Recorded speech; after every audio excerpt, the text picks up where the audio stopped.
మా పరమ తండ్రి యేసుక్రీస్తు ప్రభువా, పరిశుద్ధాత్మ దేవుడా, మీరు ఈరోజు నా నోట్లో పెట్టిన ఈ వాక్యం మాకు అందరికీ అర్థమవ్వాలి.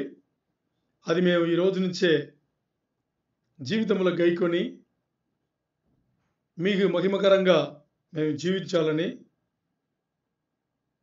ఆ జీవితం యేసయ్య పోలిన జీవితంగా మేము జీవించాలని, ఈ ఉపదేశంలో అడ్డగింప ప్రయత్నం చేస్తున్న సాతాను చీకటి అంధకార శక్తులన్నిటినీ యేసయ్య నామములో ఈ క్షణమే వెళ్ళగొట్టుచు, మహిమ ఘనత ప్రభావం అన్ని మీకే ఆరోగిస్తూ మమ్మల్ని అందరినీ మరి ఒకసారి మీకు సమర్పిస్తూ, పరిశుద్ధాత్మ దేవుని నడిపింపు కోసం మాకు ఇచ్చిందని కృతజ్ఞత స్తుతులు స్తోత్రాలు చెప్పి యేసయ్య అతి పరిశుద్ధ నామములో అడిగి వేడుకుని పొందినాం తండ్రి, ఆమేన్.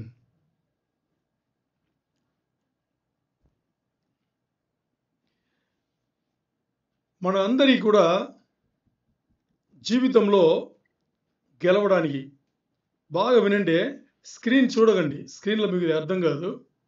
ఎందుకంటే స్క్రీన్లో మీకు ఏముందో దాన్ని చదివేది మీకు అర్థమవుతుంది, కానీ దాని నుండి లోతు మీకు అర్థం కాదు.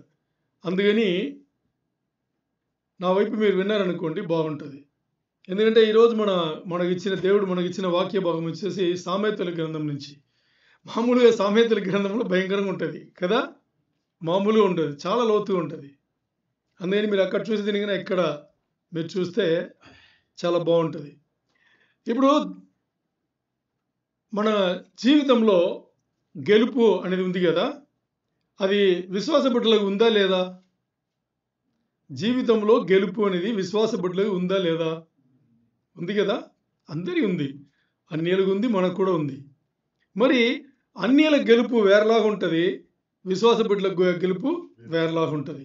అంటే వేరేలాగంటే వాళ్ళు చేసే ప్రయత్నంలో వాళ్ళు దేంట్లోనూ చేస్తారు, మనం ఇంకో దీంట్లో చేస్తాం. మనం ఎక్కడ చేస్తాం? దేవుని బిడ్డలైన మన అందరూ కూడా దేవుని రాజ్యంలోనే చేస్తాం. బయటికి చేస్తామా? మనం బయటికి వెళ్ళాం. మనం ఎన్ని కోట్లు ఇచ్చినా బయటికి వెళ్తామా? వెళ్ళాం. రాధా మనోహర్ దాస్ అని ఒక వ్యక్తి ఉన్నాడు, తెలుసా మీకు? ఆ వ్యక్తి ఆయన గురించి ఏం తప్పు మాడట్లా. ఆ వ్యక్తి ఒక చిన్న క్లిప్పింగ్ వచ్చింది. ఒక పెద్ద ఆవిడ గుడి ముందు వచ్చేసి అడుగు తినే పెద్ద ఆవిడ అక్కడ కూర్చుంది. ఇతనే వెళ్తున్నారు. వెళ్ళి, నువ్వు తన గురించి తెలుసు, ఆ పెద్ద ఆవిడ గురించి తెలుసు, ఆవిడ క్రైస్తవరాలు. మీరు కూడా చూసింటారు ఆ క్లిప్పింగ్. ఆ క్రైస్తవరాలు అప్పుడు, నువ్వు యేసయ్య దేవుడు కాదని నువ్వు ఒప్పుకో, నేను డబ్బులు ఇస్తానంటాడు. అంటే షార్ట్గా చెప్తున్నాను, డబ్బులు తీసిస్తాడు. ఇంకా తీసుకో, ఒక్క మాట చెప్పి తీసుకో, నువ్వు అడుగు తినేదనే కదా, ఇలాగే అంటాడు ఆయన. అడుగు తినేదనే కదా, నువ్వు ఇందా నేను ఇస్తాను, తీసుకో, బట్ ఒక మాట చెప్పు, యేసయ్య నీ దేవుడు కాదు రూపంలో అని అడుగుతారనమాట. ఆవిడ ఏం చెప్పింటారు?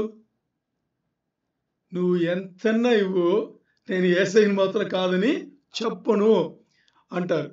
ఇంతవరకు ఓకే, ఎందుకంటే విశ్వాస బిడ్డలు ఎవరు కూడా విశ్వాసాన్ని కోల్పోరు.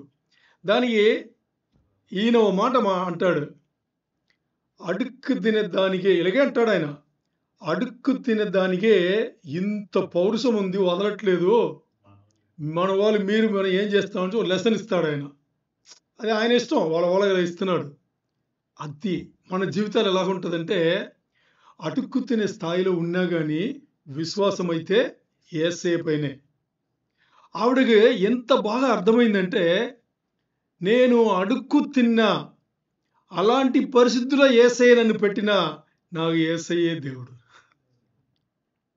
అదే కదా ఇక్కడ ఈరోజు మనకిచ్చిన వాక్య భాగం ఏంటంటే, దేవుడు మనల్ని ఏ స్థాయిలో పెట్టినా మన గెలుపు అనేది యేసయ్య రాజ్యంలోనే ఉంటుంది.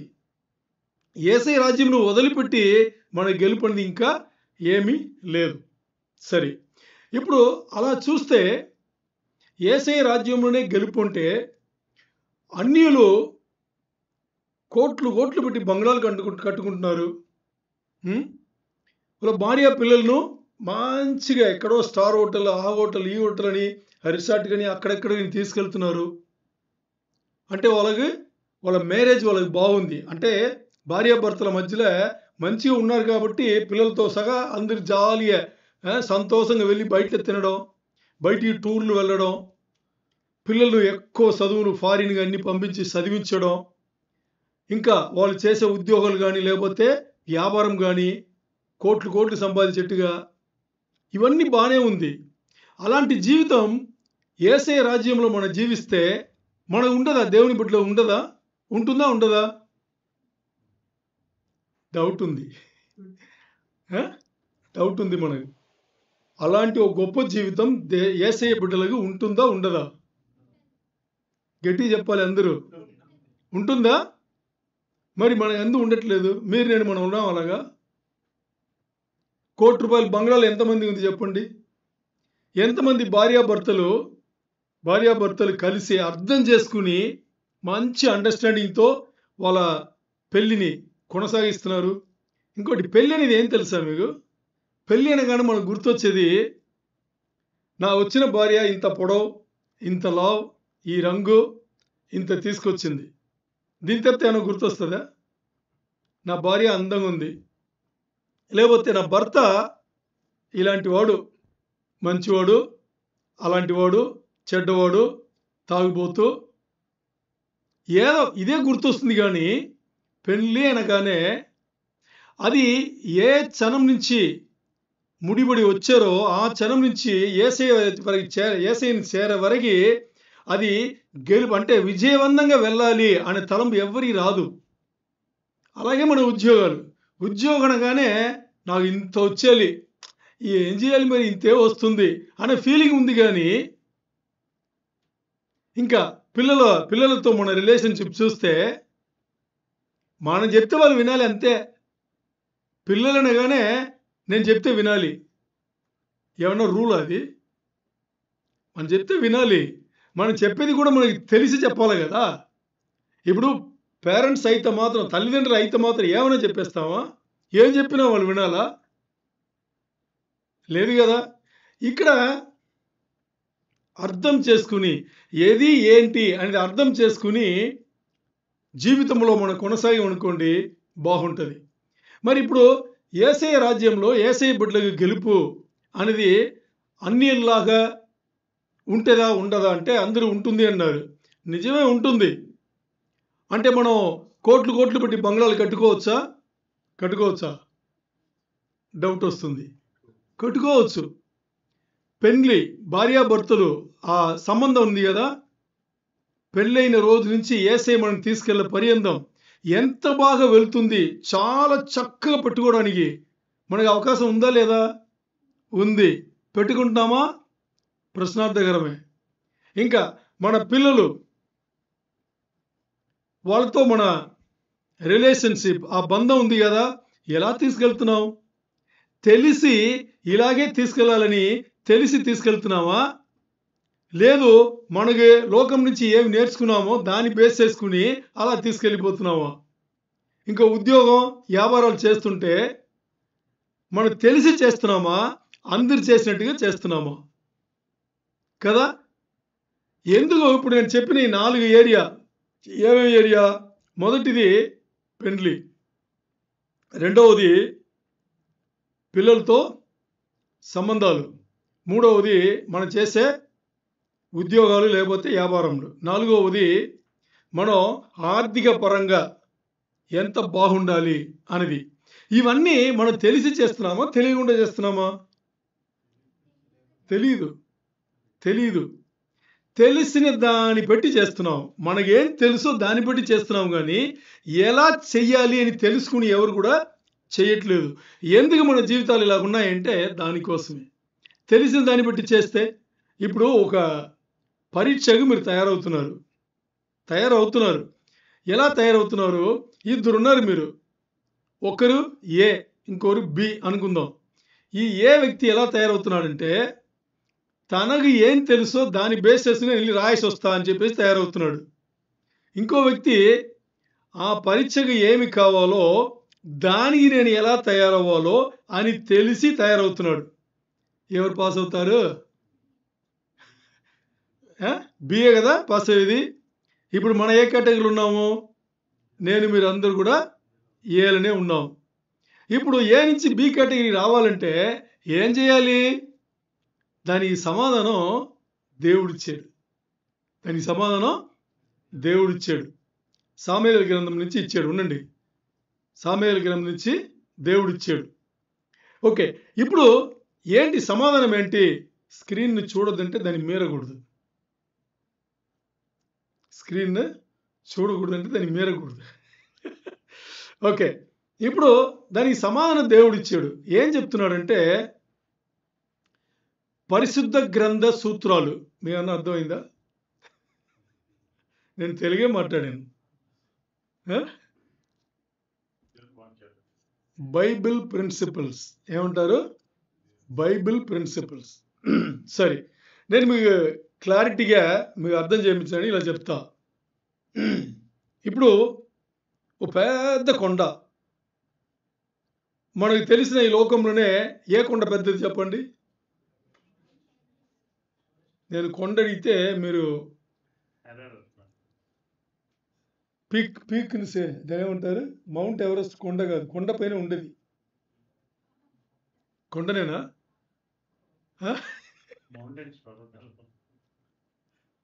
సరే, వరల్డ్లోనే అదేనా పెద్దది? పర్వతం అంటే కొండ. సరే, ఓకే, మీరు అనుకునేదినే అవుతుంది, ఎందుకంటే మీకు కదా అర్థం అవ్వాలి. ఇప్పుడు ఎవరెస్ట్ లోకంలో అదే కదా పెద్దది. అది బంగారం అనుకోండి, అంత బంగారమే. ఇది కింద ఫ్లోర్ తర నుంచి మొత్తాన్ని బంగారం, పెద్ద కొండనే కదా. దాంట్లో 1 కేజీ మీరు తవ్వుకున్నారనుకోండి, మీరు ధనవంతులే కదా? చెప్పండి. అంటే మీరు ఎందుకు చెప్పరు తెలుసా? మీరు నమ్మరు. దేన్ని నమ్మరు తెలుసా? ఈడేదో కొండ బంగారం అంటాడు, దాంట్లో 1 కేజీని తప్పుకోవాలంట అని మీరు నమ్మరు. మరి ఇది కాదు కదా మ్యాటర్. దీన్ని పెట్టుకుని ఇంకోటి చెప్తాం కదా, అదే కదా.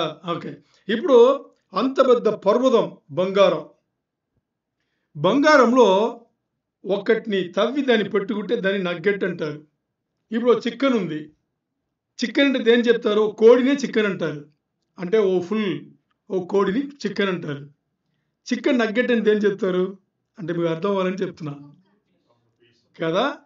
దాన్ని అన్ని ఊడదీసి దాంట్లో పీస్ చేసి దాన్ని నగ్గెట్ అంటారు. ఇప్పుడు నేను అనేది కూడా అంతే. బంగారం కొండ మీరు 1 కేజీ తవ్వుకుంటే 1 పీస్ వస్తుంది, అది నగ్గెట్టే కదా, అవునా కదా? ఇప్పుడు మీకు అర్థమైంది కదా ఈ బంగారం. ఓకే, ఇది ఈ ఎవరెస్ట్ కొండ కన్నా ఇంకేమైనా పెద్ద కొండ అయినా బంగారమే. ఇది బైబిల్. అర్థమైందా మీకు? ఇది బైబిల్. ఇప్పుడు ఈ బైబిల్ ఉండే ప్రతి పదాలు, ప్రతి వచనములు నగ్గెట్స్. ఏంటది? నగ్గెట్స్. దేవుడు ఈరోజు మనతో మాట్లాడేది, నువ్వు ఎలాంటి జీవితమైనా జీవించవచ్చు ఈ లోకంలో. అంటే దేవునిలో మనం మాట్లాడేది, దేవునిలో నువ్వు ఎంత గొప్ప జీవితమైనా జీవించవచ్చు. మరి నీకు కావాల్సింది ఏంటి అంటే, బైబిల్ అనే బంగారు కొండ నీ దగ్గర ఇచ్చాను, దాని రూపంలో ఉండే ఆ నగ్గెట్స్, బిస్కెట్లు ఉన్నాయి కదా. బంగారం నుంచి చెప్పుడు బిస్కెట్ అంటాం. తెలుగులో ఏమన్నా చెప్పగలరా? బంగారానికి బిస్కెట్ చెప్పండి, ఏంటి తెలుగు తెలిసిన వాళ్ళు చెప్పండి. బిస్కెట్ అంటే ఏదైనా ఒకటి తెలియకపోతే ఒకటి లు, లేకపోతే టూ, అంతేనా?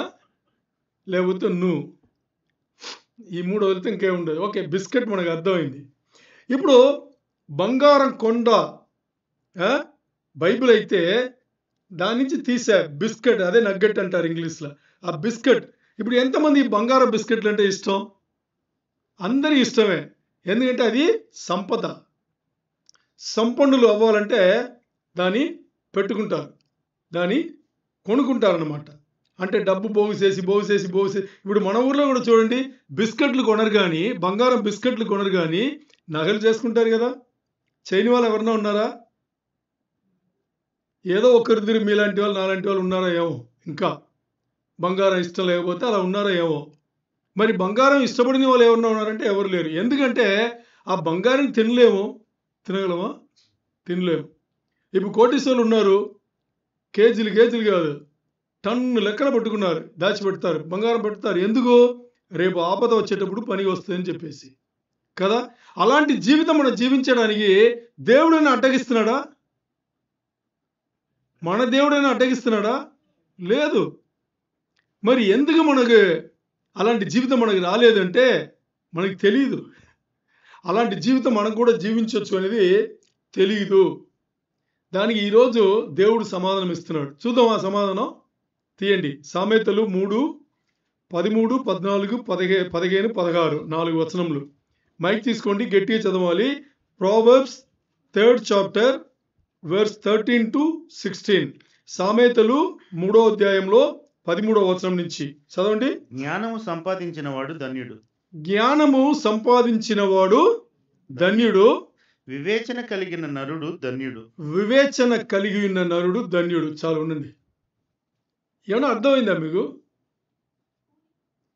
అంటే ఇంతవరకు నేను చెప్పింది ఏదో చెప్పాను, మరి ఈ వచనం చదివిస్తున్నాను. దానికి అర్థం ఏంటి? ఏమర్థం? జ్ఞానము సంపాదించుకున్నవాడు ధన్యుడు, వివేచన కలిగిన నరుడు ధన్యుడు. ఇక్కడ 2 విషయాలు చెప్పబడింది. ఒకటి జ్ఞానం. ఏమంటారు? జ్ఞానం అంటారా, జ్ఞానం అంటారా? జ్ఞానం. జ్ఞానం. ఓకే. జ్ఞానం కలిగిన వాడు ధన్యుడు. ధన్యుడు అంటే ఏమర్థం? జ్ఞానం వచ్చేసి ఇంగ్లీష్లో విజ్డమ్ అనే మాట ఉంది, సరేనా? విజ్డమ్. సో జ్ఞానం కలిగిన వాడు ధన్యుడు, వివేచన కలిగిన వాడు నరులు. వివేచన కలిగిన నరులు ధన్యులు అని ఉంది. మీకు ఏమర్థమైంది? సరే, ఇది అర్థం అవ్వాలంటే ఇంకో వచనం చూసుకుందాం. 14 చదవండి. మైక్ ఆన్ చేసుకుని చదివేసి ఆఫ్ చేయండి. వెండి సంపాదించుట కంటే, బాగా అర్థం చేసుకోండి. ఇక్కడ వెండి ఖరీదా కదా, విలువైందా కదా? వెండి సంపాదించుట కంటే జ్ఞానము సంపాదించుట మేలు. జ్ఞానము సంపాదించుట మేలు. అపరంచి సంపాదించుట కంటే జ్ఞాన లాభమునందుట మేలు. జ్ఞాన లాభం పొందుట మేలు. ఓకే, ఇప్పుడు మనకి ఎక్కడ చూసినా జ్ఞానం అని వస్తుంది కదా, విజ్డమ్. జ్ఞానం అని వస్తుంది. ఓకే, ఈ వచనం మనకి ఏం చెప్తుందంటే చాలా, ఇంకొకటి చదవండి, 15 కూడా చదవండి. పగడముల కంటే అది ప్రియమైనది. పగడముల అంటే ఏం తెలుసా? ఎవరైనా చెప్పగలరా? బంగారు నగలు ఉన్నాయి కదా, బంగారు నగలు, డైమండ్ ఆ నగలు, దానే పగడములు అంటారు. తెలుగు అది పగడములు అంటారు. అది దేనికన్నా గొప్ప అంటే దానికన్నా ఏది గొప్పదంట? పగడముల కంటే అది ప్రియమైనది. అది అంటే ఏది? జ్ఞానం. పగడముల కంటే అది గొప్పది. నీ ఇష్ట వస్తువులన్నీ దానితో సమానములు కావు. దానితో సమానం అంటే ఈ లోకంలో మీకు ఏది నచ్చిందో, మీకు ఇష్టం ఉందో, అది దానిని ఈ జ్ఞానమును పోల్స్తే జ్ఞానం ఎంతో పైకి ఉంది. అర్థమైందా మీకు? ఓకే, 16. దాని కుడి చేతిలో, దేని కుడి చేతిలో? జ్ఞానం ఒక కుడి చేతిలో దీర్ఘాయువును, దాని ఎడమ చేతిలో ధన ఘనతలు ఉన్నవి. ఇప్పుడు ఆ జ్ఞానంను వదిలిపెట్టాలి మనకు కావాలి కదా. ఎందుకు ఆ జ్ఞానం కావాలి?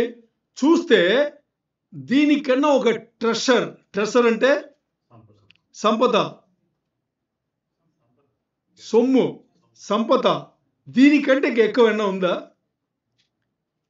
ఇది దేంట్లో పెట్టారంటే అన్నిటికన్నా గొప్పది అనేసారు. అన్నిటికన్నా గొప్పది అని, వెండి కన్నా గొప్పది, విలువ కలిగింది, బంగారం కన్నా.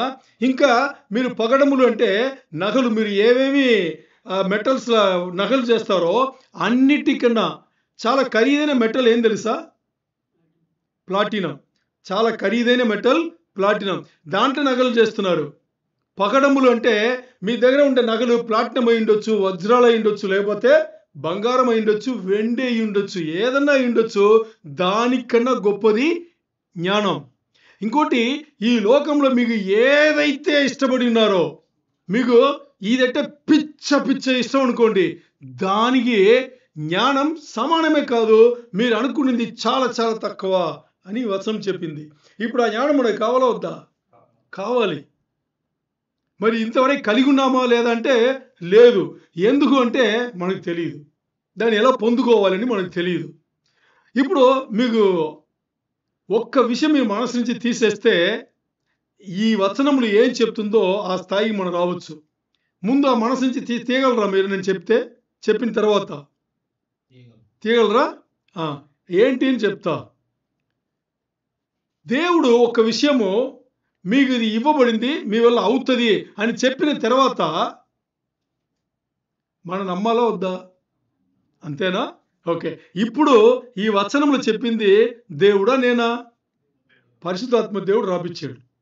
అంతేనా? ఆ ప్రతి పదం వచ్చేసి యేసయ్య. మీకు తెలుసా? ప్రతి పదాలు ఉన్నాయి కదా, అది యేసయ్య. వాక్యమైన యేసయ్య. రాపిచ్చింది పరిశుద్ధాత్మ దేవుడు. రాయడానికి అవకాశం ఇచ్చింది తండ్రి. అయిందా? త్రియక దేవుడు అక్కడ ఉన్నారు. ఇప్పుడు దేవుడు చెప్పింది. ఈ దేవుడు చెప్పింది మన రూపంలో ఒక చిన్న లోపం మనం తీసి పడేస్తే ఇది మనకు కూడా లభిస్తుంది. అదే ఈరోజు వాక్యం. తెలుసుకుందామా? ఏమని తెలుసుకుందామా? ఇప్పుడు నేను ముందు చెప్పిన దాన్ని కొంచెం మీరు గుర్తుపెట్టుకోవాలి. ఏం గుర్తుపెట్టుకోవాలి? బైబిల్ అనేది అంటే పరిశుద్ధ గ్రంథం అనేది బంగార కొండ లాంటిది, లేదు వజ్రాల కొండ లాంటిది, లేదు ప్లాటినం కొండ లాంటిది. దాని నుంచి ఒక్క బిస్కెట్ తీసుకుంటే దాని నగ్గెట్ బిస్కెట్ కదా, నగ్గెట్ బిస్కెట్ అనుకుందాం. ఓకే, ఆ బిస్కెట్ మనం తీసుకుంటే బైబిల్ గ్రంథం అనేది బంగారం లేకపోతే ప్లాటినం లేకపోతే వజ్రాల కొండ. దాని నుంచి ఒక ముక్క తీసుకుంటే అది ఒక వచనం, ఒక పదం అవ్వచ్చు, ఒక వచనం అవ్వచ్చు. అర్థమైందా? ఇప్పుడు మీ ఎన్ని నగ్గెట్స్ కావాలి? 3 బోల్డ్ కావాలి. ఆ నగ్గెట్స్ అన్ని ఎక్కడున్నాయి ఇప్పుడు? కదా, పరిశుద్ధ గ్రంథంలో ఉన్నాయి. ఇది మీరు గుర్తుపెట్టుకోండి. ఇప్పుడు ఆ పరిశుద్ధ గ్రంథం ఏం చెప్తుందంటే ఈ 3-4 వచనములలో మీకు అది సాధ్యం ఉంటుంది. ఏమని? జ్ఞానం తీసుకుంటే, ఆ జ్ఞానమున ఒక్కటి తీసుకుంటే అన్నిటికన్నా గొప్పది మీకు ఇక్కడ ఉంది అని. ఇప్పుడు నేను ముందు చెప్పిన దాన్ని మీరు రీకాల్ చేయాలి, మీ మైండ్లో రీకాల్ చేయాలి. ఏం చెప్పాను ముందు? ఇప్పుడు అన్యులు ఉన్నారు, మనం ఉన్నాం. మనకన్నా అన్యులను చూస్తే వాళ్ళ జీవితం భయంకరంగా ఉంటుంది కదా. అలాంటి జీవితం మనం జీవించవచ్చా అంటే ఇప్పుడు ఈ వచనాలు ఏం చెప్తుంది? జీవించవచ్చు అని చెప్తుంది. ఎందుకంటే అన్నిటికన్నా మీరు దీన్ని సంపాదిస్తే అలాంటి జీవితం మీకు ఉందని. ఇప్పుడు ఈ వచనం చెప్పే ఒక రహస్యం మీరు ఏం తెలుసుకోవాలంటే, పర్వతం లాంటి బంగారం కొండ కదా, అంత పెద్ద కొండ, అది మనకు సొంతం.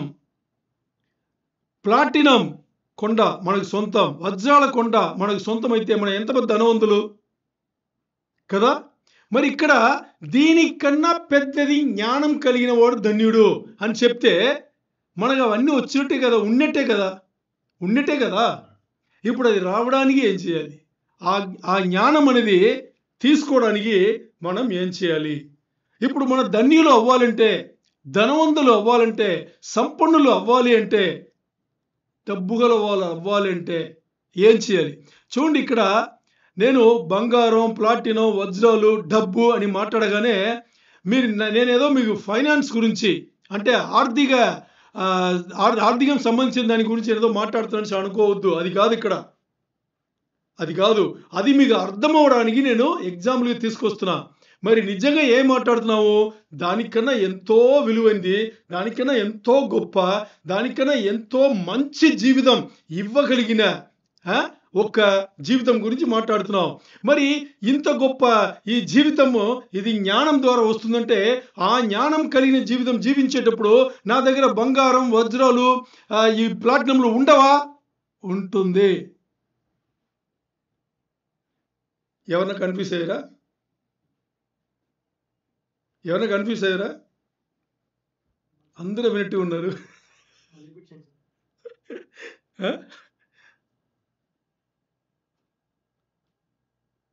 ఓకే, ఇప్పుడు వాక్య భాగంలో వచనాలు ఏం చెప్తుందంటే,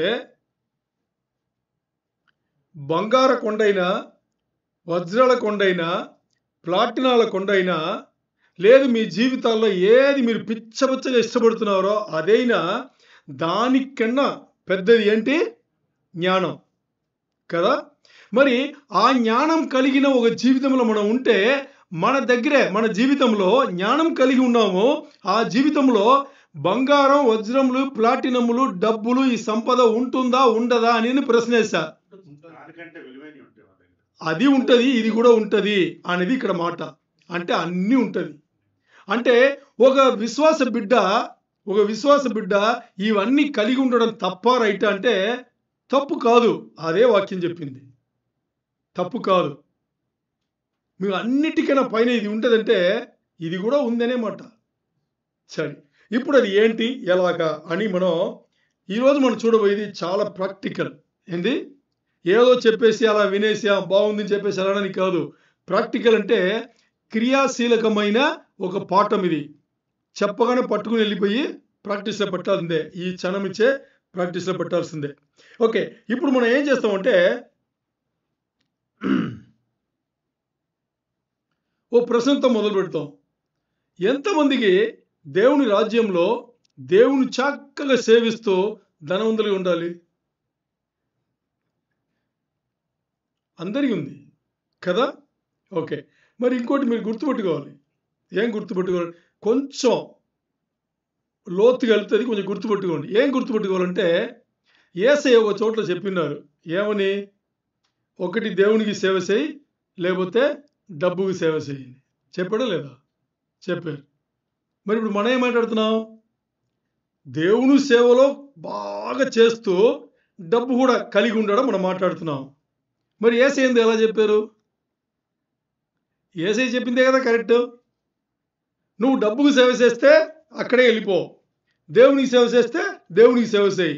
రెండిటికి ఒకే సమయంలో నువ్వు సేవ చేయలేవు. ఇది కూడా గుర్తుపెట్టుకోండి.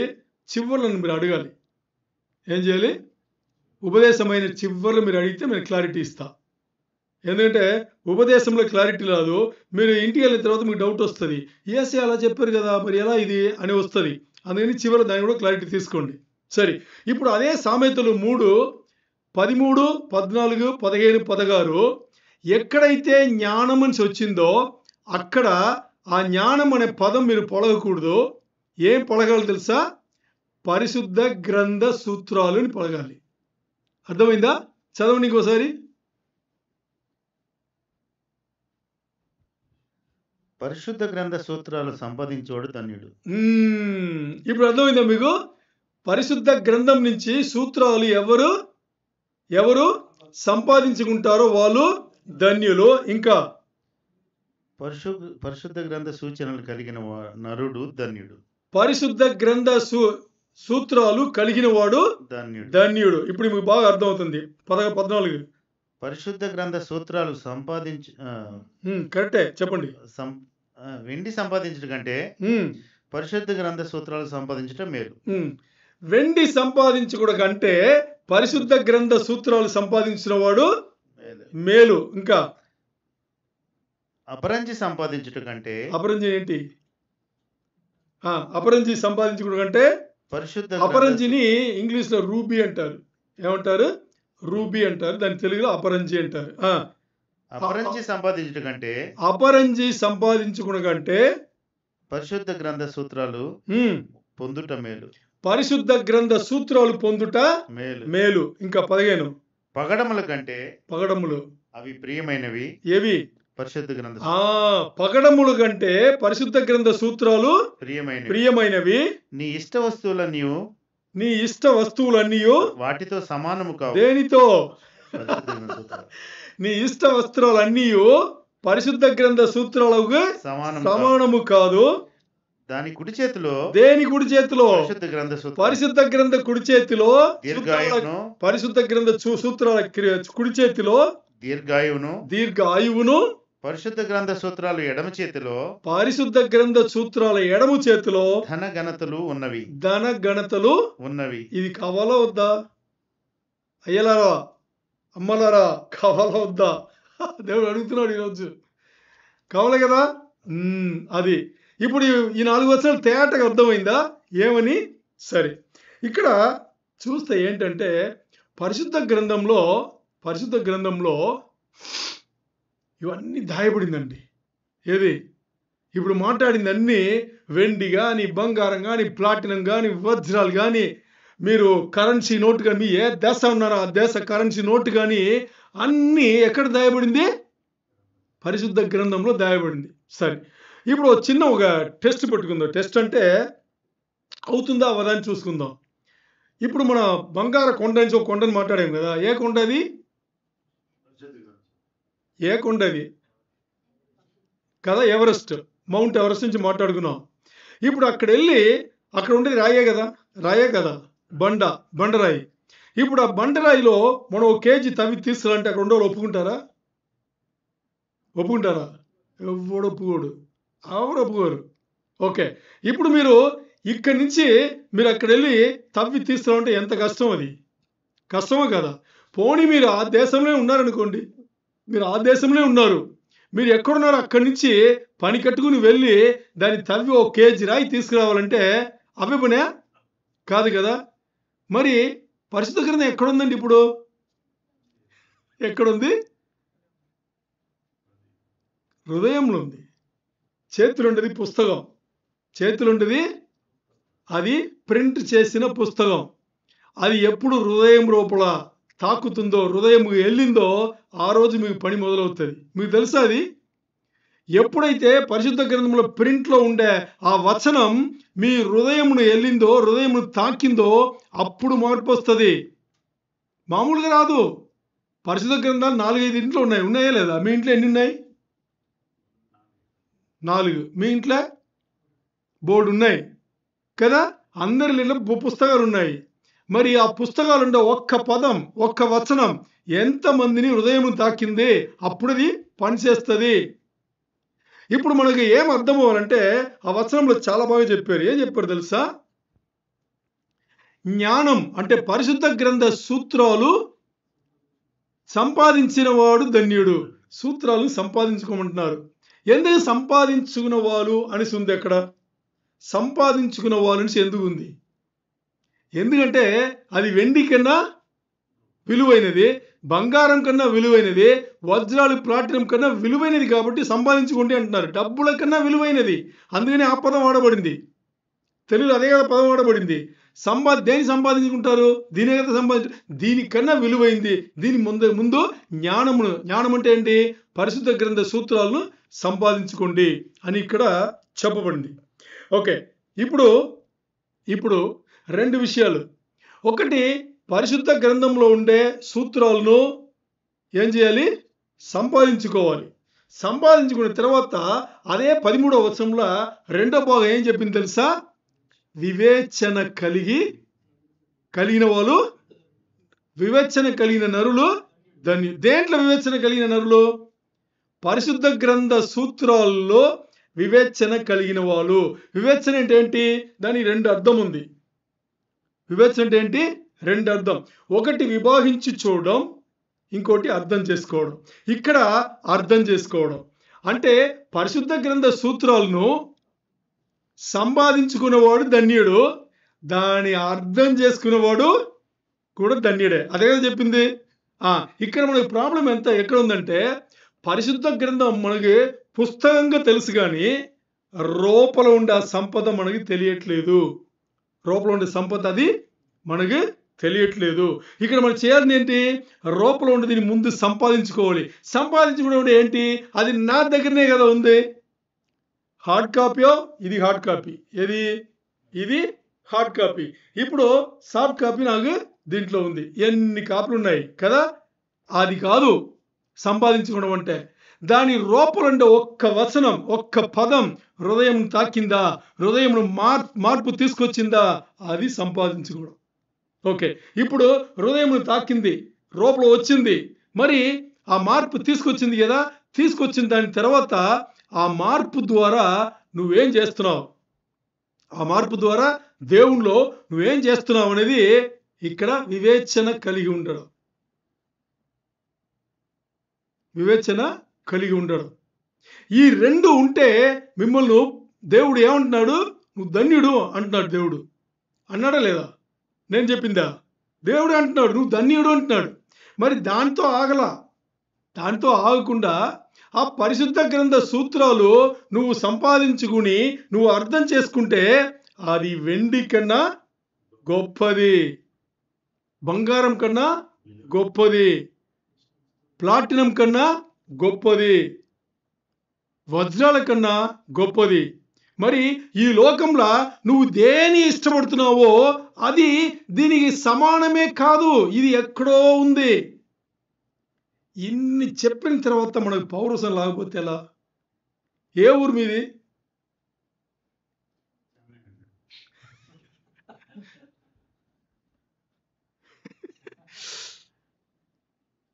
పౌరుషం రావాలా వద్దా? ఏ ఊరిన అయి ఉండని అందరి ఏ రావాలి? దేవుడి మాట నేను ఆమెన్ అని తీసుకుని లోపల తీసుకుంటే అది నాకు జరుగుతుంది. మాకు జరిగిందండి. ప్రాక్టికల్ ఎగ్జాంపుల్గా ఈరోజు దేవుడు మీతో మాట్లాడుతున్నాడు. మాకు జరిగింది, మేము సమర్పించుకున్నాం. నేను గొప్పగా చెప్పాలా, జీవితంలో 12 సంవత్సరాల నుంచి ఏదైతే మేము చేసామో అదే నేను చెప్తున్నాను. అందుకే ఈ వాక్యం వచ్చింది. ఈ వాక్యం బోధించేటప్పుడు అనుభవపూర్వంగా నేను బోధిస్తున్నా. మామూలుగా చెప్పాలా, ఏదో చెప్పాలని చెప్పాలా, ఉపదేశం చేయాలని చేయాలా, అనుభవించే మాట్లాడుతున్నా. మా జీవితంలో దేవుడు ఈ 4 వచనములను ఖాయం చేశాడు. ఆమేన్ అన్నాడు దేవుడు. సమర్పించుకున్నాం. మీరు చేస్తే ఈరోజు మీరు కొంత కలిగి ఉన్నారు. మీగని ఉద్యోగం, మీగని ఓ ఇల్లు, మీగని ఓ అది, మీగని ఓ ఇది అన్ని మీరు కలిగి ఉన్నారు. మేము సమర్పించుకునేటప్పుడు జీరో. నలుగురు ఉన్నాం, నలుగురు జీరో. దేవుడు కార్యం చేశాడు. మీరు ఆమేన్ అనాలి. అప్పుడు మీకు కూడా వస్తుంది ఆమేన్. అది ఇంకోటి, చాలామంది ప్రాస్పరిటీని ఇంగ్లీష్లో పదం ఉంది. ఏముంది అంటే ఏమర్థం తెలుగులో? ప్రాస్పర్ అంటే దేవుడు మనల్ని ఆశీర్వదించి ఇచ్చిన ఆ జీవితంలో దేవుడి దగ్గర నుంచి వచ్చిన అన్ని దీవెనలు కలిగి ఉండాలి, ఆశీర్వదించబడి ఉండాలి కదా. దీనికి ఏం అర్థం తెలుసా? బైబిల్లో చెప్పిన అర్థం తెలుసా? గ్రీక్ భాషలో బైబిల్లో ప్రాస్పర్ లేకపోతే ప్రాస్పరిటీ అని దీనికి ఇచ్చిన అర్థం వచ్చేసి ఇక్కడ ఉంది, మంచి ప్రయాణం కలిగి ఉండండి. ఏమర్థం దానికి? మంచి ప్రయాణం కలిగి ఉండండి అంటే దాని అర్థం ఏంటి? ఇప్పుడు చెప్పండి. నేను చెప్పేశాను కదా, దాని అర్థం ఏంటి? నేను తర్జుమా చేశాను. ఇప్పుడు మీకు ఏం అర్థమైంది? దేవుని ఇప్పుడు ఎన్నిసార్లు మనం ప్రార్థన చేసి ఉంటామో, జగత్పునాది వేయబడక ముందు, ఈ లోకంలో సృష్టి రాకముందు నన్ను ఏర్పరచుకున్న దేవా ప్రార్థన చేసామా లేదా? చేసాం కదా. మరి దేవుడు అన్ని వినకముందే ఆయన ఏర్పాట్లు మనం ఉన్నాం కాబట్టి మనను యాత్రికులుగా ఈ లోకముకు పంపించాడు. ఎలా పంపించాడు? యాత్రికులుగా ఈ లోకమును పంపించాడు. అంటే ఇంగ్లీష్లో పిల్గ్రిమ్ అంటారు. ఏమంటారు? పిల్గ్రిమ్, యాత్రికులు అని పంపించాడు దేవుడు. ఇప్పుడు ప్రాస్పరిటీ అంటే బైబిల్ ఇచ్చే మీనింగ్ ప్రాస్పరిటీ అంటే ఏం చెప్తున్నాడు? నేను నిన్ను యాత్రికుడిగా ఈ లోకముకు పంపించా. నువ్వు ఈ లోకంలో మంచిగా ప్రయాణం చేసి నన్ను వచ్చి చేరుకో అని పంపించాడు. అర్థమైందా? మనం ఏం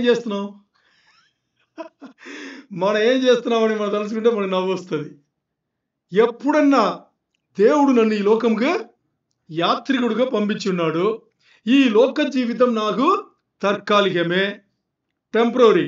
ఎన్ని సంవత్సరాలు?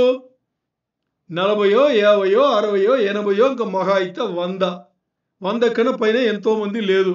ఎవరో ఒకరు 100 సంవత్సరాల కన్నా పైన ఉంటే వాళ్ళు వీడియోలో, ఫోటోల్లో, టీవీలో వచ్చేస్తున్నారు కొంతమందే కదా. అంతే. ఇప్పుడు ఈ 60, 70 సంవత్సరాలు, 80 సంవత్సరాలు మహా అయితే ఉండే ఈ జీవితం దేవుని ఉద్దేశంలో మనం ప్రయాణం చేస్తున్నాం. అంటే మన యాత్రికులు.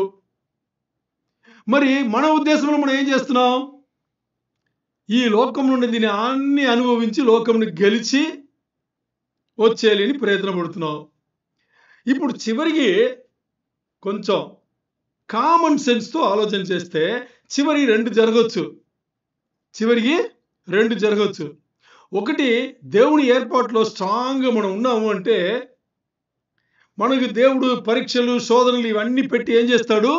తట్టి కొట్టి మెట్టి ఏదో చేసి తన్ని గిన్ని ఏదో చేసి యేసయ్య పోలికలో ఉన్న మార్చుకుని సంఘం ఎత్తబడేటప్పుడు ఎత్తబడి తీసుకెళ్ళిపోతాడు. ఇది ఒకటి జరుగుతుంది. ఇదే జరగాలి. మరీ మనం అతిక్రమం చేసామనుకోండి, దేవుడు ఏం చేస్తాడు? చేసుకోరా బాబు, చేసుకో అని వదిలేస్తాడు. నువ్వు చేసేవని చేసుకో. నువ్వు ఎప్పుడు తిరిగి చూసి దేవా అంటావో అప్పుడు నేను వస్తా అంటాడు. దేవుడు ఎప్పుడన్నా పిలిస్తే రాగనున్నాడా? అన్నిసార్లు వస్తాడు. ఎన్నిసార్లు తొలగిపోయిన తర్వాత కూడా మరి యేసయ్యాను రారా బిడ్డ అంటాడు ఆయన. అంత మంచి దేవుడు ఆయన. ఇప్పుడు మొదటిది అది జరుగుతుంది, అదే జరగాలి. లేకపోతే ఏం జరుగుతుంది? లోకంలో పూర్తిగా మునిగిపోతే చేసుకోరా బిడ్డ, నువ్వు అక్కడే సంతోషంగా ఉన్నావు కదా, నీ ఇష్టం అని వదిలేస్తాడు. మరి ఎండ్ రిజల్ట్ ఏంటి? చివరిలో ఏమవుతుంది? మనం ఏమైపోవాలి? ఇప్పుడు రెండవ మాట్లాడింది మన జీవితంలో జరిగితే మనం ఏమైపోవాలి? చివరి వెళ్ళేది ఎక్కడికి? అగ్నిగుండము.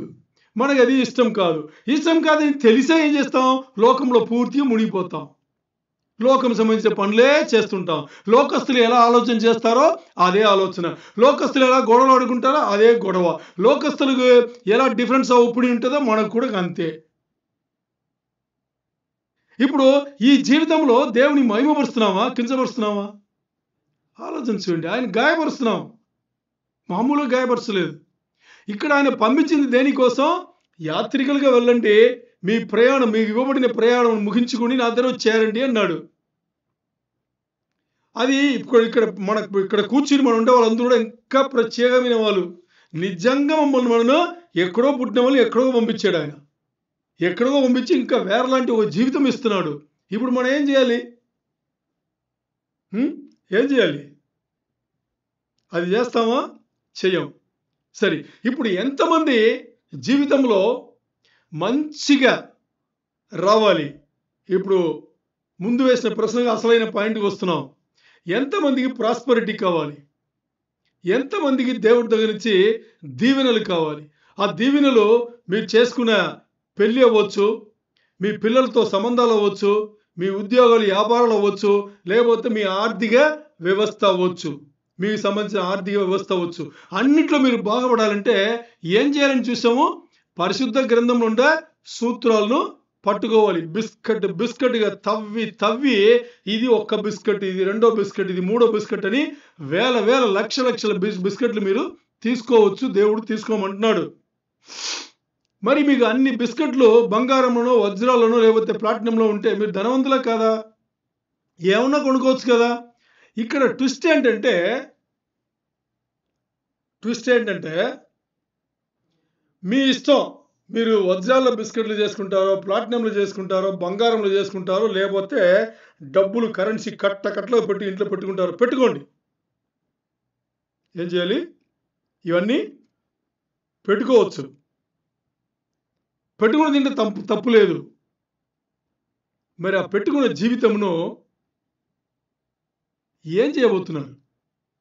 దానికన్నా విలువైంది జ్ఞానం అన్నాడు దేవుడు. ఆ జ్ఞానం ఏది? పరిశుద్ధ గ్రంథ సూత్రాలు. దాని కదా బిస్కెట్లు అంటావు. ఇప్పుడు ఇది పెట్టుకునేటప్పుడు లోకస్తులు జీవించిన అదే జీవితం నేను మిగతా విషయాలు కొనుక్కుని జీవించవచ్చా అంటే దేవుడు అబ్జెక్షన్ చేయలా. దేవుడు అబ్జెక్షన్ అస్సలు చేయలా. మరి దాన్ని ఎలా చేసుకోవాలి? ఇప్పుడు చెప్పిన ఈ మన ఏరియా, మన లైఫ్లో ఉండే ఏరియాల్లో ఎలా చేసుకోవాలి? మన పెళ్ళైనా, మన బిడ్డలతో సంబంధాలైనా, లేదు మన ఉద్యోగాలు, వ్యాపారాలు మంచిగా ఉండాలన్నా, లేకపోతే మన ఆర్థిక వ్యవస్థను బాగా చేసుకోవాలన్నా ఇప్పుడు ఏం చేస్తే వస్తుంది? ఇప్పుడు మనకు పై తెలిసిపోయింది ఏమని? అది పరిశుద్ధ గ్రంథంలోనే ఉన్నాయి, దానే తీసుకోవాలి అని మనకు తెలిసింది. ఇప్పుడు ఏం చేయాలి అనేటప్పుడు ఇక్కడ ఒక్క సూత్రం చెప్తున్నా. బైబిల్ గ్రంథం నుంచి ఒక సూత్రం చెప్తున్నా. సూత్రం అంటే ప్రిన్సిపల్ ఏంటి అంటే, మీకు మంచి దీవెనలు రావాలంటే బాగా అర్థం చేసుకోవాలి. మీకు మంచి దీవెనలు రావాలంటే ఈ లోకంలో మీరు జీవిస్తున్నా మీకు మంచి దీవెనలు మీకు రావాలంటే మీ సంపాద్యం ఏంటో, మీ సంపాదన ఉంది కదా, నెలకి మీ సంపాద్యం ఏంటో దానికన్నా తక్కువ ఖర్చు పెట్టాలి.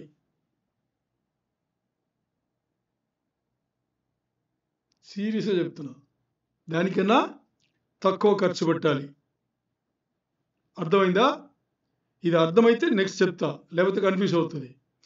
మీరు దేవుడి దగ్గర నుంచి దీవెనలు రావాలి అంటే మీరు మొదట్లో చేయాల్సిన పని ఏంటి? మీకు దేవుడిచ్చిన సంపాద్యం ఉంది కదా, ఆ దేవుడిచ్చిన సంపాద్యంలో మీరేం చేయాలి? దానికన్నా తక్కువ ఖర్చు పెట్టాలి.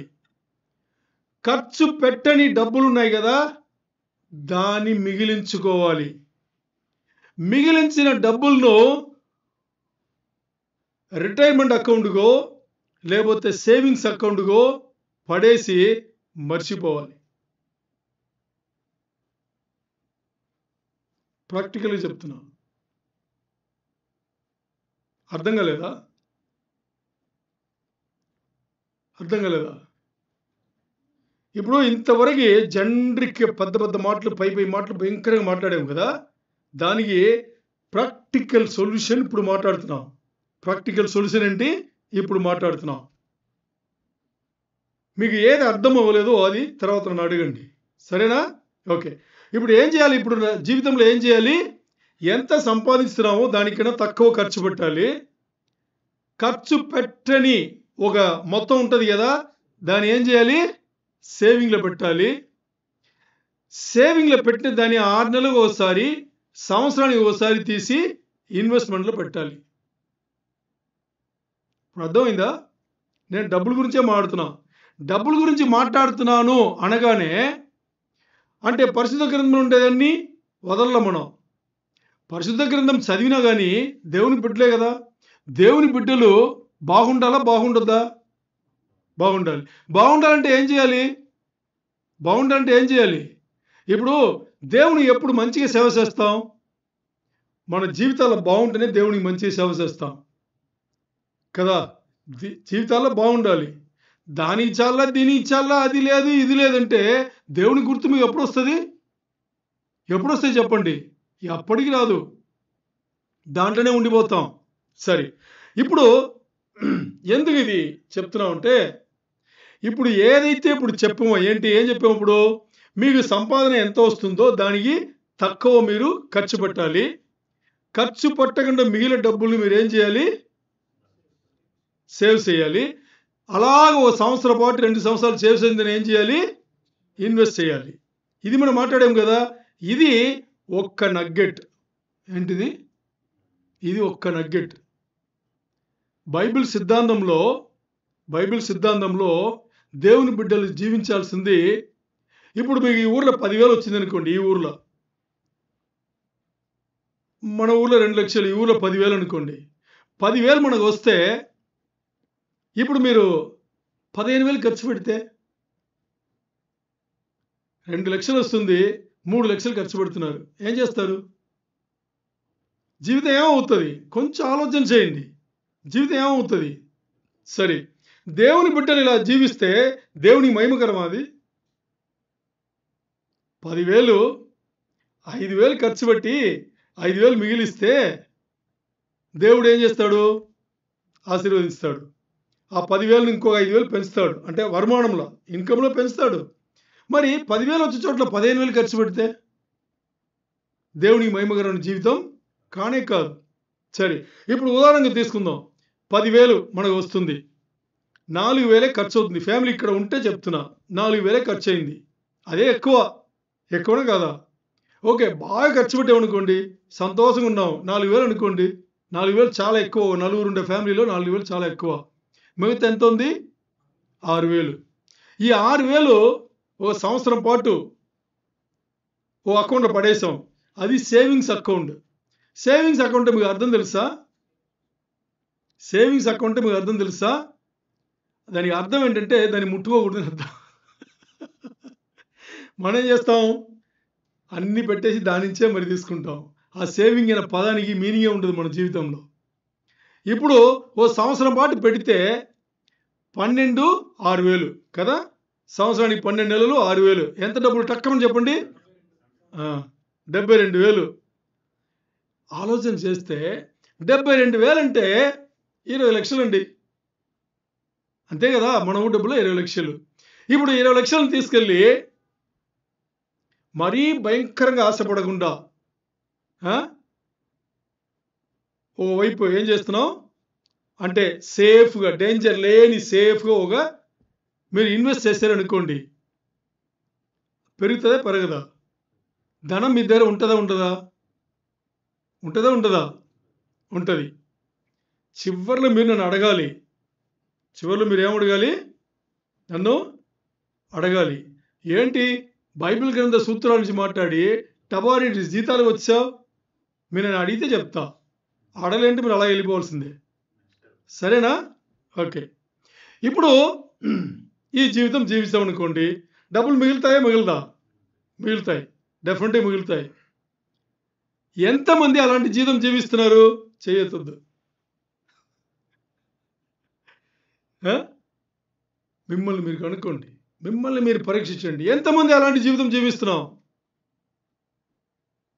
ఇంతవరకు నేను కూడా చెయ్యాలని తలంపు కూడా రాలే నాకు.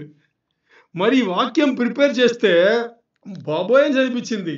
ఏంటి దేవుడు ఇలా చెప్తున్నాడు? మనం ఇంతవరకు ఇప్పుడు దేవుడికి వచ్చే 12 సంవత్సరాలు అయింది, రూపాయి మిగిలించుకోవాలా.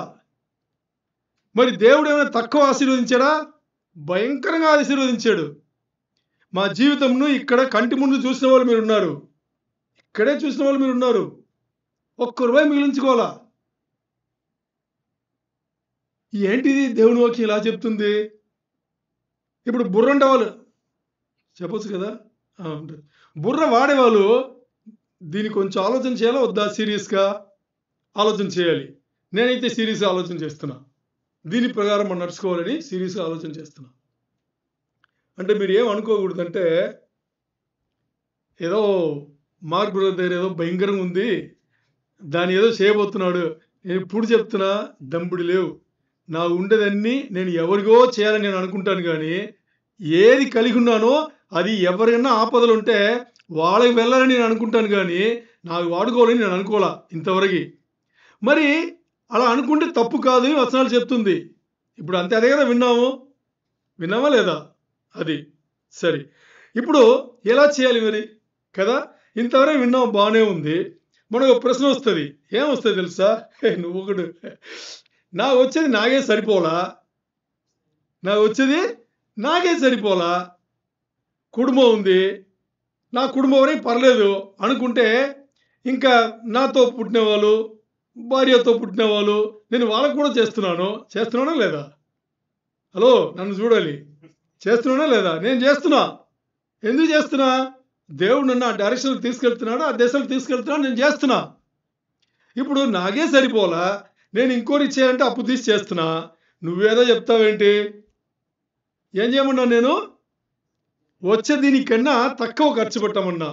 మనకి ఎంత అవుతుంది? ఎక్కువ అవుతుంది. ఏం చేయాలి ఇప్పుడు? ఓకే, ఎలా చేయాలని నేను చెప్తానో మీకు అర్థమవుతుంది. మరి ఇది దేవుని వాక్యం కాబట్టి ఎంతమంది పాటిస్తారు? ఇప్పుడు చేయొచ్చు. హలో, పైకి ఎత్తండి. బాగా పాటిస్తారండి, 2 చేతులు ఎత్తండి. ఎస్. ఓకే, ఎంతమంది పాటిస్తారని చివరి నేను చూస్తా. ఇంకో 15 నిమిషాలే మీ విషయాలన్నీ బయటికి వచ్చేస్తుంది. మన సంఘంలో వాక్యాలు ఇలాగే ఉంటుంది. ఎలా ఉంటుంది? అలా మీ గుండెలు కోసి బయటికి తీసి ఆ గుండెని ముక్కలు చేసి మరి ఒకటి చేసి రోడ్డు పెడతాం. అది మన సంఘంకి దేవుడిచ్చే వాక్యం. అర్థమైందా? అందుకే చూడండి, మన సంఘంలో ఎక్కువ మంది ఉండరు, ఎప్పుడు కూడా ఉండరు. ఎందుకు ఉండరు తెలుసా? వాళ్ళకి దేవుని బోధ ఇష్టం ఉండదు.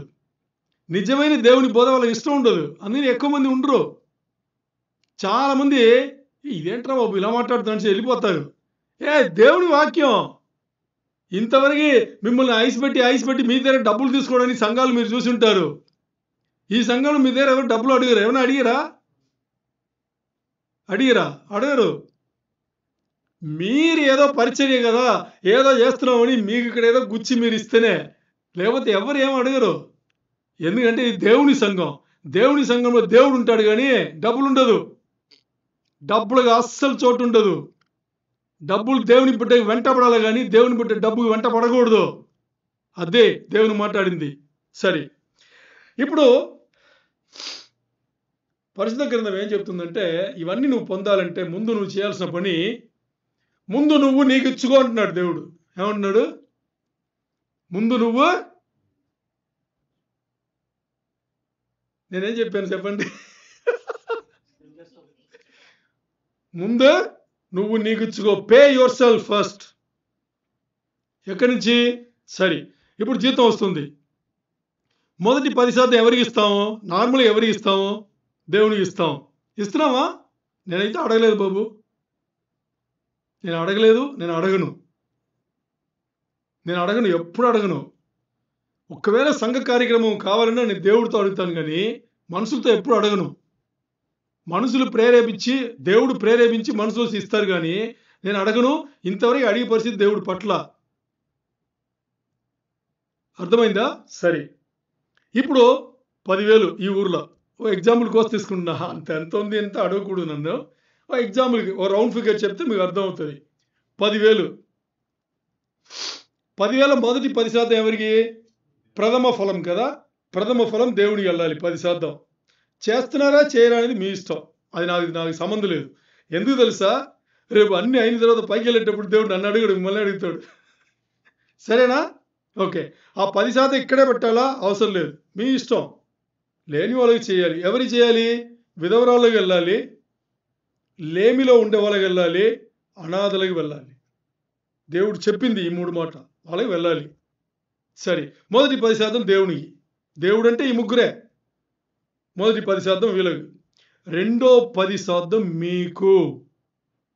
అర్థమైందా? రెండో 10% ఎవరికి? మీకు. అది ఎక్కడ వెళ్ళాలి? మీ సేవింగ్స్ అకౌంట్కి వెళ్ళాలి. మీ సేవింగ్స్ అకౌంట్ వెళ్ళిన తర్వాత ఆ సేవింగ్స్ అకౌంట్ నుంచి మరీ డబ్బులు తీసుకునే హక్కు మీకు ఉండకూడదు. ఏమర్థమైంది మీకు? ఏమర్థమైంది? ఇప్పుడు ఉదాహరణ మిమ్మల్ని తీసుకోవచ్చా? అబ్జెక్షన్ ఏం లేదు కదా, ఆనందరావు తీసుకోవాలా? మిమ్మల్ని ఓకే. ఇప్పుడు సగోడు ఉన్నాడు. సగోడు వచ్చేసి ఓ 10,000 జీతం అనుకుందాం. అటు ఇటు కలిపి ఒక కుటుంబానికి 10,000 వస్తుంది. వస్తుందా? 10,000 1,000 ఈ ఊరు డబ్బుల్లో 1,000 ఏం చేయాలి? ఇవ్వాలి. రెండో 10,000లో ఇంకో 10% ఎంత? ఇంకో 1,000. అది ఏం చేయాలి? సేవింగ్స్ అకౌంట్ వెళ్ళిపోవాలి. ఎవరి అకౌంట్ వెళ్ళిపోవాలి? ఆయన అకౌంట్కే వెళ్ళాలి. పే యువర్ సెల్ఫ్, మీ అకౌంట్కే వెళ్ళాలి. మరి మీ అకౌంట్ వెళ్ళిన తర్వాత ఏం చేయాలి? దాన్ని తీయకూడదు కాదు, తీయకూడదు అంటే తప్పించుకుంటాం, తీస్తాం. ఆ అకౌంట్లో తీసే హక్కు మీ ఉండకూడదు. ఏం చేయాలి? మాట్లాడాలి, మీకు తెలుసు. ఏం చేయాలి? అది నాకు తెలుసు. మీ అకౌంట్ డబ్బులు పడింది, అది మీరు మీ ఖర్చుల కోసం మీరు అకౌంట్ నుంచి డబ్బులు తీయకూడదు. ఆ హక్కు మీ ఉండకూడదు. ఏం చేయాలి ఇప్పుడు?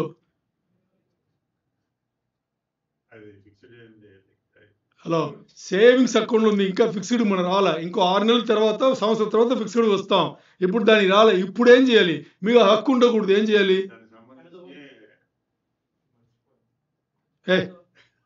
ఏం చేయాలి చెప్పండి? ఎవరికి? అన్నయ్య కాదు కదా, తమ్ముడు కాదు కదా, ఎవరికి ఇవ్వాలి? భార్యకి ఇవ్వాలి. భార్యకే ఇవ్వాలి. అంతే, అయిపోయింది. ఎవరికి ఇవ్వాలి? భార్యకి ఇవ్వాలి. భార్య లేని వాళ్ళు ఏం చేయాలి? అమ్మకి ఇవ్వాలి. నాన్నకి ఇవ్వకూడదు. ఎందుకు? మనలాంటి వాడే కదా నాన్న. అందుకని అమ్మకి ఇవ్వాలి. ఇప్పుడు ఎంతమంది వాక్యం విన్నారు మీరు? ఎంతమంది నేను ఈ రోజు నుంచి రేపటి నుంచి ఆ పని చేస్తాను? ఏంటి ఒక చేయబోయింది? మీకోసమే కదా. ఆలోచన చేయండి, మీకోసమే కదా దేవుడు చెప్పేది. సరే, మొదటి 10% దేవునికి. దేవుడు అనగానే ఎవరు? దేవుడు అనగానే ఏం చేస్తారు తెలుసా? దేవుడే కదా అని ఇవ్వరు. దేవుడు అనగానే ఎవరు గుర్తు రావాలి? విధవరాలు గుర్తు రావాలి, లేమిలో ఉన్న వాళ్ళు గుర్తు రావాలి, ఇంకోరు ఎవరు గుర్తు రావాలి? అనాథలు గుర్తు రావాలి. వీళ్ళ కోసమే దేవుడు మాట్లాడతాడు. ఇది మొదటి 10%. రెండవ 10% ఎవరికి? మీకు మీరు ఇచ్చుకోవాలి. ఇచ్చిన తర్వాత దాన్ని తీసే హక్కు మీకు ఉండకూడదు. మీ భార్యకి ఇచ్చేయాలి. భార్య సంపాదిస్తే భర్తకి ఇచ్చేయాలి. తర్వాత సరేనా? ఓకే, ఇప్పుడు 2 10% అయిపోయిందా? మిగిలిన ఎన్ని శాతం ఉంది? 80% మీ ఖర్చులకు అన్ని మీరు వాడుకోండి, మీ ఇష్టం. ఏమేమి బిల్స్ ఉన్నాయో, ఈబీ బిల్ ఉంటుంది, ఆ బిల్లు, నీళ్ళు బిల్లు, ఏ బిల్లు ఉంటుందో అన్ని బిల్స్కి మీరు వాడుకోండి. మీరు లూలు వెళ్ళారనుకోండి, ఎన్ని బిల్స్ ఇస్తాడు వాడు? ఒకే బిల్లు పెద్దగా ఇస్తాడు. 10 సార్లు వెళ్తే 10 బిల్లు వస్తుంది. అన్ని బిల్లు మీరు చేసుకోవచ్చు. ఇంకా ఏమన్నా చేసుకోండి. మీరు ఎవరికైనా ఇవ్వాలా, ఇచ్చుకోండి. 80% నుంచి ఇవ్వాలి. 20% ముట్టుకోవడానికి మీకు హక్కు లేదు. దేవుని డబ్బు దేవునికి, మీ డబ్బు మీకు. అయిపోయిందా? 80% డబ్బులు ఏమన్నా చేసుకోండి. ఏమన్నా అంటే మీ ఖర్చులు పెట్టుకోండి, ఎలాగన్నా పెట్టుకోండి. ఇప్పుడు మీరు అడుగుతారు, నాకు వచ్చే 10,000 నాకే సరిపోవట్లేదే, నేనెక్కడ దేవునికి ఇచ్చేది, నేనెక్కడ నా కోసం ఇచ్చేది, నా ఖర్చులే 12,000 ఉంది, నాకు వచ్చేది 10,000 అయితే నాకు 12,000 ఉందంటే దేవుడు సొల్యూషన్ ఇస్తున్నాడు. చెప్పాలా ఏమని? మీకు ఇల్లుంటే అమ్మేయండి, మీకు ఆస్తులుంటే అమ్మేయండి, మీకు వాహనాలు ఉంటే దాన్ని అమ్మేయండి, మీకు సేవింగ్స్ ఉంటే దాన్ని తీసి ఖర్చు పెట్టండి, ఇంకా మీకు ఏమేమి కలిగి ఉన్నారో అమ్మండి. ఎందుకంటే సీరియస్ వార్నింగ్ ఏంటంటే 10,000 వచ్చే చోట్ల 12,000 15,000 ఖర్చు పెడితే మీరు అన్యాయం చేస్తున్నారు. దేవుడు మీకు నిర్ణయించిన వరుమానం వచ్చేసి 10,000 అయితే ఆ 10,000 రూపాయలు ఈ పనులు చేయాలి అనేది దేవుని ఆజ్ఞ. మరి మనం ఏం చేస్తున్నాం? దేవుని ఆజ్ఞను ప్రతి నెల మీరుతున్నాం. దేవుని ఆశీర్వాదం, దేవుని దీవెనలు ఎలా ఉంటుంది చెప్పండి? ఉంటుందా దేవుని దీవెనలు? ఎక్కడి నుంచి ఉంటుంది?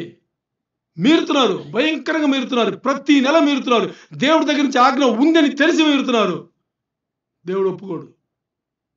అందుకే ఈరోజు జీవితాలు ఇలా ఉందంటే అందుకే అలాగ ఉంది. దేవుడు చెప్పిన తర్వాత కూడా మనం వినమంటే మనం దేవునికి పైన మనం చూపించుకుంటున్నాము. నాశనం అవుతాయి జీవితాలు, మామూలుగా నాశనం అవ్వదు. పెండ్లి బాగుండాలంటే ఏమనుకున్నారు మీరు? రోజు వచ్చి భర్త భార్యతో గొడవాడిది, భార్య భర్తను అర్థం చేసుకోకుండా ఏదో చేస్తున్నాడు చేసుకొని అని ఉండేది కాదు పెళ్ళి. ఇద్దరు మనసు ఒకటయ్యేది. తల్లిదండ్రుల మనసు, పిల్లల మనసు ఒకటవ్వాలి. పిల్లల పెంపకం అనేది ఉంది. మీరిద్దరే గొడవలు ఆడుకుంటే పిల్లల పెంపకాలు ఎలాగ వస్తుంది? తర్వాత మీరు 10,000 వచ్చే చోట్ల 12,000 15,000 ఖర్చు పెడితే మీకుండే జాబుకు, మీకుండే వ్యాపారానికి మీకు ఏం మర్యాద ఇస్తున్నారు? దేవుడైనా కల్పించింది అన్ని, దేవునికి ఏం మర్యాద ఉంది అక్కడ? ఇలా వెళ్తుంటే మీ ఆర్థిక వ్యవస్థ ఎలా బాగుపడుతుంది? బాగుపడుతుందా? సీరియస్గా ఆలోచన చేయాలి. అంటే చాలామంది ఏమనుకుంటారు తెలుసా? నేను ఎంత సంపాదించినానో అంత ఆశీర్వదించబడ్డాను అని అనుకుంటారు.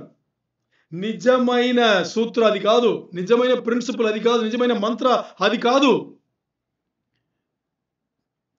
ఎన్ని నెలలు నేను సంపాదిస్తున్నాను, ఎంత మిగిలించినది గెలుపు జీవితం కాదు. ఎన్ని నెలలు నాకు ఉద్యోగం లేకపోతే, ఎన్ని నెలలు నాకు వ్యాపారం లేకపోతే, ఎన్ని నెలలు నాకు ఇన్కమ్ లేకపోతే నేను బతుకుతున్నాను అనేదే గెలుపు జీవితం. అర్థమైందా? ఈరోజు పచ్చిగా ప్రశ్న వేస్తా, ఒక్క నెల జీతం రాకపోతే ఇంకో నెల గడపడానికి సిద్ధంగా ఉన్నారా మీరు? చెప్పండి నాకు సమాధానం. ఇప్పుడు వచ్చే జీతం ఒక్క నెల రాలా, ఆ నెల రాలేబట్టే ఆ వచ్చే నెల తర్వాత నెల గడపడానికి మీరు సిద్ధంగా ఉన్నారా? మరి దేవుని మాట ఎక్కడుంది మర్యాద? దేవుని మాట విలువ ఎక్కడుంది? ఇప్పుడు మీరు నాకు చెప్పండి. మీరు దేవుని మాటను మీరుతున్నారు. 10% దేవునికి వెళ్ళిపోవాలి, ఇంకో 10% మీరు మీకు ఇచ్చుకోవాలి. అది 6 నెలల్లో, సంవత్సరం ఏం చేయాలి? సేవింగ్స్ అక్కడ ఉండాలి. దాని తర్వాత అది ఫిక్స్డ్గా వెళ్ళిపోవాలి. మీకోసం దేవుడు ఈ లోకంలో మిమ్మల్ని యాత్రికులుగా పంపించిన దేవుడు ఈ లోకంలో మీరు ప్రశాంతంగా ఆ పని ముగించడానికి మీకు ఇచ్చిన అవకాశం. అందుకని ఆయన చెప్పాడు, పరిశుద్ధ గ్రంథంలో ఉండే ఆ సూత్రాలు మీరు తెలుసుకుంటే అది బంగారం లాంటిది, దానికన్నా గొప్పది, వెండి కన్నా గొప్పది, ప్లాటినం వజ్రాల కన్నా గొప్పది. ఇంకా మీకు ఏ వస్తువు మీకు ఇష్టమైందో దీన్ని మీరు పరిశుద్ధ గ్రంథ సూత్రాలను కంపేర్ చేస్తే ఇది సమానమే కాదు అన్నాడు.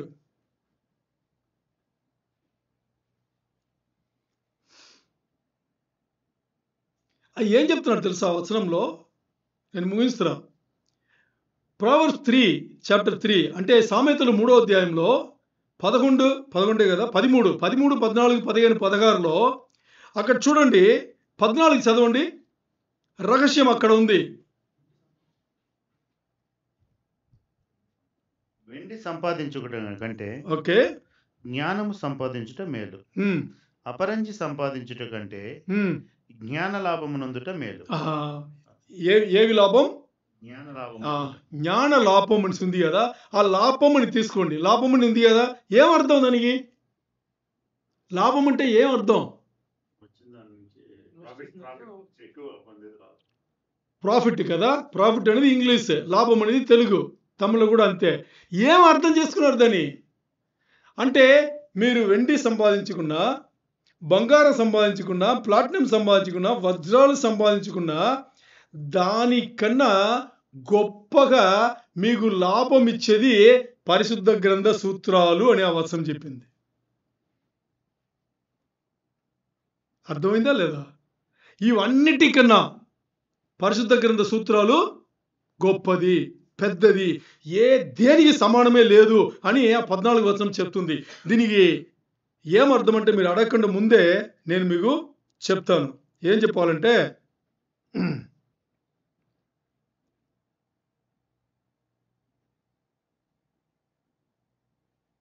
సరే దాని చివరిలో చెప్తాను.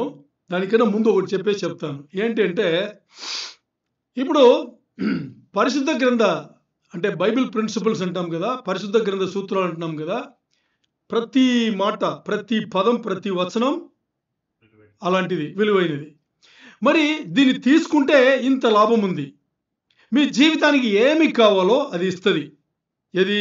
పరిశుద్ధ గ్రంథం ఉండే వచనాలు. అది బిస్కెట్ లాంటిది, బంగారు బిస్కెట్ లాంటిది, అది ఇస్తుంది. ఒకవేళ పరిశుద్ధ గ్రంథం నుంచి ఆ సూత్రాలు దాన్ని తీసుకోలేదంటే అది మూర్ఖుల జీవితం. ఎందుకు తెలుసా? ఎందుకు అది మూర్ఖుల జీవితం అంటే, ఫూలిష్ లైఫ్. ఎందుకంటే అవన్నీ మీరే చేసుకోవాలి.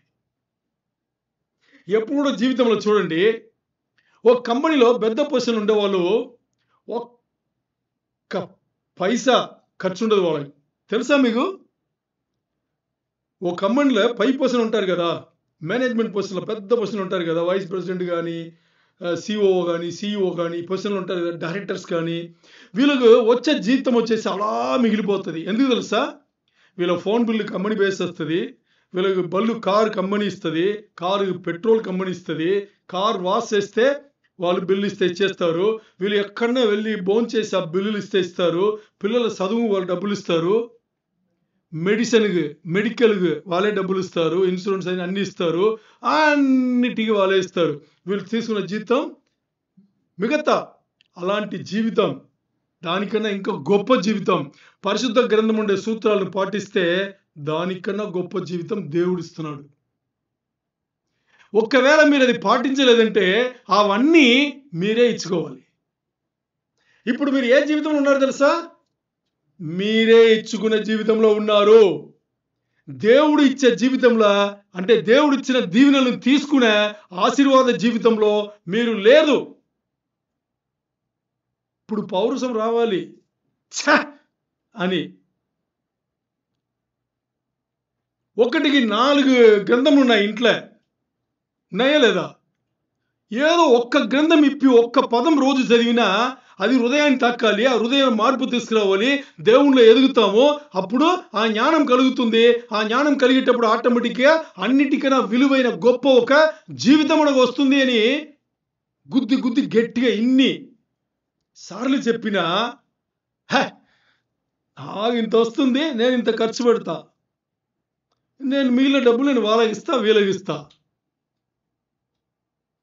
మన ఇష్టానుసారమైన జీవితం జీవిస్తున్నాం. ఓకే, ముగింపుకు వచ్చాం. పరిశుద్ధ గ్రంథ సూత్రాలు నేను పట్టుకుంటే నేను జ్ఞానవంతుడు అయ్యాను. ఏది? నేను జ్ఞానవంతుడు అయ్యాను. ఇప్పుడు చెప్పిన జీవితాలన్నీ ఎలా వస్తుంది? అప్పుడు కూడా నేనే కదా సంపాదించాలి. అదే కదా ఉదాహరణ చెప్పాము కదా. ఇక్కడ మీకు అడగక ముందే చెప్తున్నా, ఆ జీవితం ఎలాగొస్తుందంటే, ఒక్కసారి యేసయ్యని సీరియస్గా చెప్తున్నా, అనుభవించి చెప్తున్నా, 12 సంవత్సరాల నుంచి అలాంటి జీవితం మేము అనుభవిస్తున్నాము. దాని ఆధారపడి చెప్తున్నా, ఒక్కసారి మీ మొత్తం జీవితాన్ని మీరు, మీ భార్య, మీ పిల్లలు అందరు కూర్చుని ఒక్కసారి మోకరించి దేవుని దగ్గర సమాపణం అడిగి అన్ని దేవునికి అప్పగించేసి మిమ్మల్ని మీరు పూర్తిగా సమర్పించుకుని, తండ్రి ఇంకా మీ మాట తప్పితే మా జీవితంలో మా ముగ్గురో నలుగురో మీరు ఎంతమంది ఉన్నారో మా జీవితంలో మేము ఇంకా మీ మాట తప్పితే మిమ్మల్ని ముందు పెట్టకుండా మేము ఇంకా ఏమి చెయ్యము అని ఒక్క సమర్పణ చేసి ఆ రోజు నుంచి ఏమి చేసినా మీరు చేయవలసింది ఏంటి? అదే అన్నిట్లో దేవుని ముందు పెట్టి చేస్తుంటే దాంతో పాటు పరిశుద్ధ ఇది ఎప్పుడు వస్తుంది అంటే, ఈ సమర్పణ కలిగిన జీవితం ఎప్పుడు వస్తుందంటే, ఇంతవరకు మనం మాట్లాడిన పరిశుద్ధ గ్రంథ సూత్రాలను ఒకటి తర్వాత రోజుకి 10 పేజీలు అవసరంలా, రోజుకి 10 వచనాలు అవసరంలా. ఒక్క వచనం తీసుకోండి, దాంట్లో ఒక్క పదం మిమ్మల్ని తాకుతాయి. దాని ఇక్కడ తీసుకుని దానికి సంబంధించిన మార్పులు జీవితంలో తీసుకొచ్చి చూడండి. ఛాలెంజ్ చేస్తున్నా, దేవుడు పనిచేస్తాడు. మనం చేయము కానీ దేవుడు చేస్తాడు. దేవుడు చెప్పింది చేస్తాడు. పరిశుద్ధ గ్రంథంలో ఆదికాండం నుంచి ప్రకటన గ్రంథం చివరి వచనం వరకు, చివరి పదం వరకు దేవుడు ఇచ్చిన మాట ఆయనకు ఎస్ అండ్ ఆమెన్. అంతే. ఆయన ముందే సీలేసాడు, సంతకం పెట్టాడు. ఆయన పరిశుద్ధ గ్రంథంలో సంతకం పెట్టి పంపించాడు. దీన్ని పాటించే వాళ్ళకి మంచి జీవితం ఉంది. మిమ్మల్ని ప్రయాణికులుగానే మిమ్మల్ని నేను యాత్రికులుగానే నేను పంపించాను. ఆ యాత్ర మంచిగా ముగించేది నా చేతిలో ఉంది. దానికే మీ చేతిలో నేను గ్రంథములు పెట్టాను. ఆ గ్రంథం అనేది మీకు ఫార్ములా. దాన్ని పాటించండి చాలు. ఒక్క సమర్పణ. అప్పుడు ప్రతిసారి మీ వచనం చదివినప్పుడంతా మీ మైండ్ దేవుడే ఓపెన్ చేస్తాడు. పరిశుద్ధాత్మ దేవుడు ప్రతి దాన్ని మీరు అర్థం చేపిస్తాడు. ప్రతి దాన్ని మీ లోపల తీసుకుని తాకుతాడు. మీకు మార్పు తీసుకొస్తాడు. మరి మీరు సమర్పించుకోవాలి. ఆ సమర్పణ లేదు, మీ దగ్గర లేదు. ఎవరికి ఉందో ఖచ్చితంగా దేవుడు పనిచేస్తాడు. మాకు పనిచేసాడు, పని చేస్తాడు. ఇది మంత్ర. ఒక్కసారి ఆ జ్ఞానం కలిగిన తర్వాత ప్రతి పదం నుంచి ప్రతి నగ్గెట్, ప్రతి బిస్కెట్ రాను ఇప్పుడు చెప్తా, ఆ ట్విస్ట్ చెప్తా. ప్రతిసారి రాను మీరేం చేయాల్సిన అవసరంలా. అన్ని మీకు దేవుడు చక్కబరుస్తాడు. ఎలా పరుస్తాడు తెలుసా? మీకు ఎప్పుడు ఏ దీవెనలు రావాలో దేవుడు పంపిస్తాడు. దేవుడు మనుషుల ద్వారా పంపిస్తాడు. దేవుడు ఎవరైనా పంపిస్తాడు. దాంట్లో మీకు తెలిసిన వాళ్ళు ఉంటారు, తెలియని వాళ్ళు ఉంటారు. వాళ్ళు వచ్చి మీతో మాట్లాడతారు. వాళ్ళు వచ్చి చెప్తారు మీకు, దేవుడు నన్ను పంపించాడు, మీకు ఇవ్వమన్నాడు అనేసి చెప్పేసి వెళ్ళిపోతారు. లేకపోతే అవకాశాలు, వేల రెట్ల అవకాశాలు మన ముందు కల్పిస్తాడు. వాళ్ళు వచ్చి అవకాశం ఇచ్చేసి వెళ్ళిపోతారు. మీకు ఎవడనే తెలియదు. నిన్న కూడా జరిగింది. రోజంతా దమ్మం కోబరని తిరిగేసి వస్తున్నాడు, కూడా వెయిట్ చేస్తున్నాడు. ఏది ఆపర్చునిటీ పెట్టుకుని వెయిట్ చేస్తున్నాడు. ఆలోచన చేయండి. ఇది మన చేయాల్సిన జీవితం. ఇది దేవుళ్ళో గడపాల్సిన జీవితం. ఇది దేవుడు ఏదైతే ఉద్దేశం పెట్టుకుని మనల్ని యాత్రికులకు పంపించాడో అలాంటి జీవితం, ఈ జీవితం దేవుడు ఇచ్చాడు మనకు. సమర్పణ దేవుని ముందు పెట్టి ఆ బైబిల్ గ్రంథం నుంచి ఒక్క పదం లోపల తాకి దాని మార్పులు తీసుకొచ్చి ఒకటి తర్వాత వచ్చేటప్పుడు మీరు ఏమి చేస్తున్నారో దానే ఆశీర్వదిస్తాడు. ఆశ్చర్యపడతారు. మీరు ఎక్కడ ఉన్నారో ఆ స్థలమంతా ఆశీర్వాదపరచబడుతుంది.